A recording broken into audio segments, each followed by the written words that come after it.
गोविंद,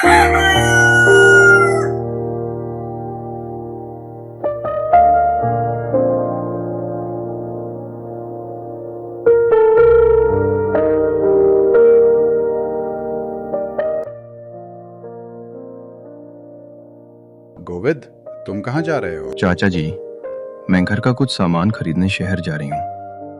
क्या मैं आपके लिए कुछ ला सकती हूँ? जल्दी बताइए, पहले ही बहुत समय हो गया है। बेटा, मुझे कुछ फल चाहिए। जब तुम आओगे मैं तुम्हें पैसे दे दूंगा। जी चाचा जी, चिंता मत कीजिए, मैं जरूर लाऊंगा। बेटा, मुझे अपने पोते के लिए एक छोटी साइकिल चाहिए। क्या तुम ला सकते हो? बेटा तुम्हें पैसे दे देगा। चाचा जी, आपका बेटा मेरा सबसे अच्छा दोस्त है, इसलिए आपका पोता भी मेरे बेटे जैसा है।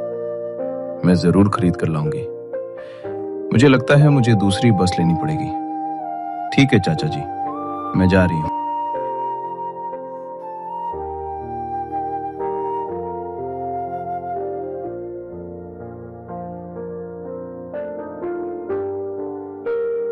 इस गोविंद को देखिए, ये बिना किसी झिझक के सबकी मदद करता है, जबकि रमेश का बेटा कालू ठीक इसके विपरीत करता है। गोविंद का वेतन कालू के वेतन से बहुत कम है। गोविंद एक क्लर्क है और कालू सरकारी हाई स्कूल का प्रधानाध्यापक है।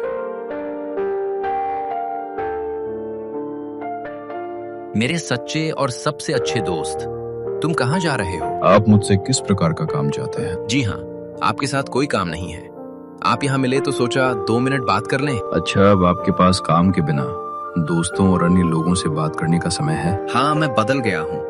अब मैं एक अच्छा इंसान हूँ। ठीक है, आप हाई स्कूल के प्रधानाध्यापक हैं। एक कार या बाइक खरीद लीजिए। आप साइकिल का उपयोग क्यों कर रहे हैं? ठीक है, मैं खरीद लूंगा। क्या आप मेरे लिए एक काम कर सकते हैं? बता, आपको जो चाहिए मैं आपके लिए दवा या कोई भी अन्य चीज खरीद लूंगा। मुझे एक पंखे की जरूरत है। गर्मी का मौसम आने वाला है, बेहतर होगा कि आप एसी खरीद लें। कृपया मेरे लिए एक पंखा खरीद दीजिए, मैं जा रहा हूँ। भिखारी को देखकर साइकिल से चला गया और मुझे बताया कि वो बदल गया है, स्वार्थी इंसान है।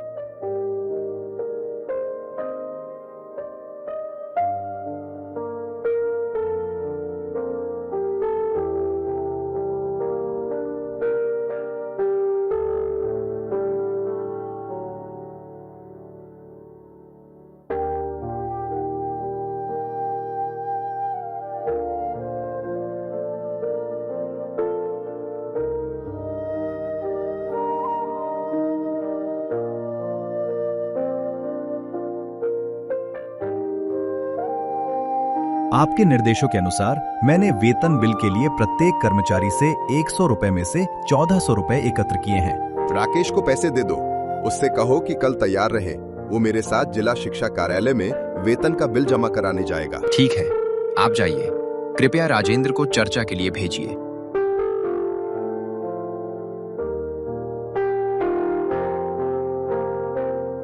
नमस्कार सर, आपने मुझे बुलाया? जी हाँ, बैठिए। आपसे कुछ बात करनी है। अपोई खाद्य प्रणाली अच्छी है और सभी लोग खुश हैं, लेकिन मुझे उच्च अधिकारियों को कुछ राशि का भुगतान करना होगा। सर, कितना भुगतान करना होगा? बहुत कम, केवल 1500 ही। महोदय, ठीक है महोदय, लेकिन मैं किसी को 1 रुपया भी नहीं दे सकता। बेहतर होगा कि आप ये काम मुझसे ले लें। मुझे केवल पढ़ाने में ही खुशी होगी। ये मेरे लिए एक अतिरिक्त बोझ है। नहीं नहीं, आपको काम जारी रखना होगा। मैं उच्च अधिकारियों से इस बारे में बात करूंगा। ठीक है सर, मैं जा रहा हूँ। महोदय, क्या हुआ? कृपया बताइए। जाओ और रवि साहब को बता दो कि मैं उन्हें बुला रहा हूँ।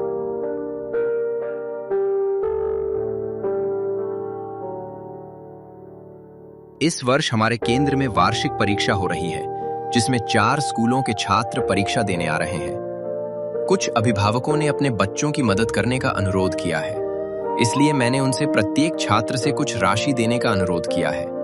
मेरा आपसे अनुरोध है कि आप सहयोग करें और जरूरतमंद छात्रों की मदद के लिए अन्य शिक्षकों को भी प्रेरित करें। इस बारे में आपकी क्या राय है? मुझे विद्यार्थियों के भविष्य से खिलवाड़ करने में कोई दिलचस्पी नहीं है।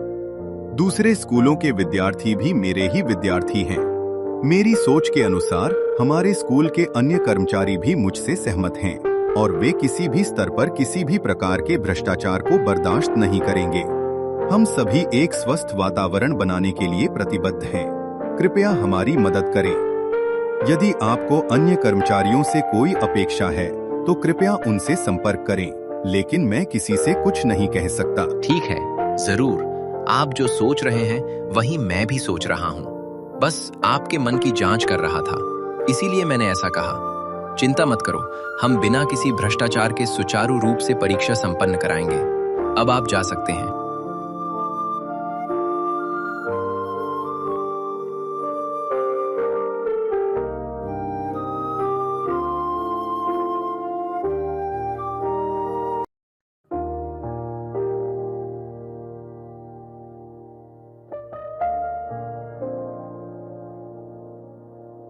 आज का दिन बहुत ही नाजुक है। स्कूल में पैसों के मामले में कोई भी मेरा साथ नहीं दे रहा है। आप जो भी कर रहे हैं सावधानी से करें। अगले 6 महीने हमारे लिए बहुत महत्वपूर्ण है, क्योंकि आपकी सेवानिवृत्ति आ रही है। अगर कुछ भी गड़बड़ हुई तो आपको पेंशन नहीं मिलेगी। सावधान रहें। ठीक है, मैं ध्यान रखूंगा। मैं ट्यूशन जा रहा हूँ। आज रात 10 बजे वापस आऊंगा। एक अतिरिक्त ट्यूशन है। रात को डिनर पार्टी है। हम रात के खाने पर चलेंगे। जल्दी आने की कोशिश करना। हम तुम्हारे आने तक इंतजार करेंगे।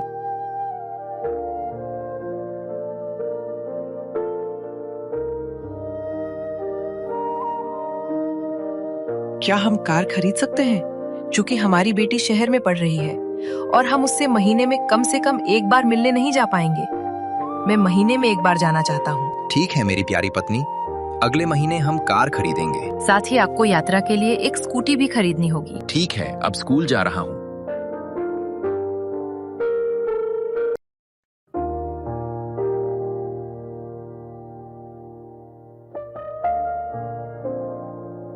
कृपया मुझे बताइए महोदय। जाओ और मेरे लिए कुछ खाना ले आओ।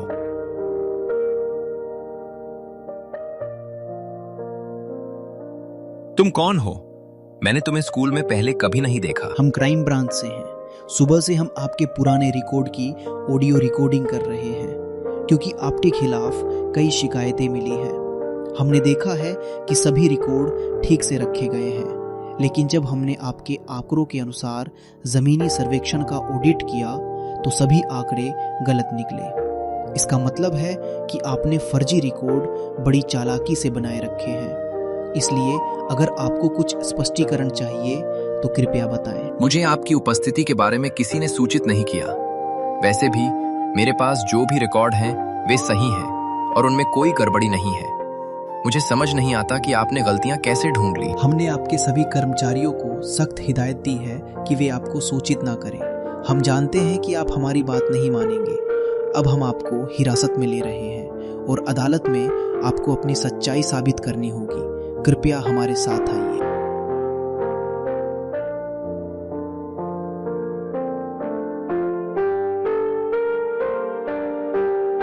जो भी इस तरह का काम करेगा उसे निश्चित रूप से एक दिन सजा मिलेगी।